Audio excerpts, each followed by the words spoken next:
அடுத்து வந்து இந்த காளி வராகி யக்ஷினி சில அகோரமான தெய்வங்கள் வந்து உடனே வரத்துக்கு நம்ம வந்து மயானத்துல பூஜை பண்ண முடியாது. இப்போ சிவாரில் பூஜை பண்ண முடியல, அந்த பவர் நம்ம வீட்லயே கொண்டு வரணும். இது வந்து ஒரு அகோர மாந்திரிகத்துல நிறைய ஒரு மெத்தேடு. சிலாசத்து பருப்பம் விபூதி இரண்டும் ஒன்னா கலந்துக்கணும்.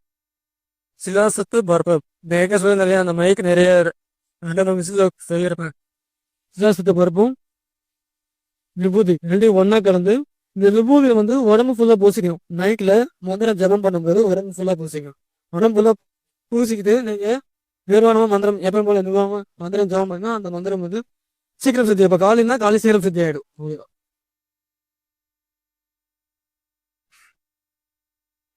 உடம்பு ஃபுல்லா பூசிக்கணும், அவ்வளவுதான். வேற மைக் வச்சுக்கலுங்க புரியுமா? சிலாசத்தை பருப்பம் பசு விபூதி, பசுமாட்டோட பேர் விபூதி ரெண்டு ஒன்னா கலந்துக்கணும். கலந்துட்டு உடம்பு ஃபுல்லா பூசிக்கணும்.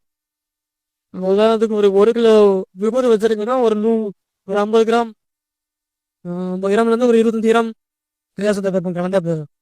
கலந்து நீங்க அந்த விபூதி உடம்பு ஃபுல்லா பூசிட்டு மந்திரம் ஜாம் பண்ணீங்க.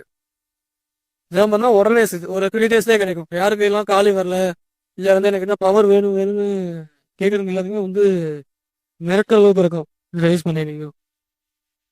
சிலாசத்து பருப்பல் எல்லா நாட்டு மருந்துகளையும் கிடைக்கும்.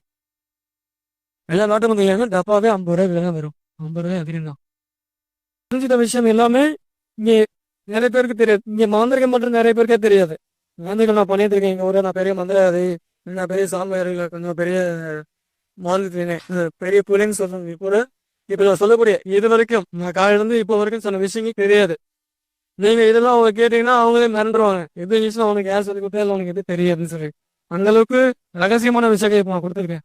சாமி ரூம்ல வச்சுக்கலாமா? வீட்டுக்குள்ள வச்சுக்கலங்க. வச்சுக்கலாமா வீட்டுக்குள்ள? பூசி கலந்து வீட்டுக்குள்ள வச்சுக்கலாமா சாமி? வச்சுக்கலாம்.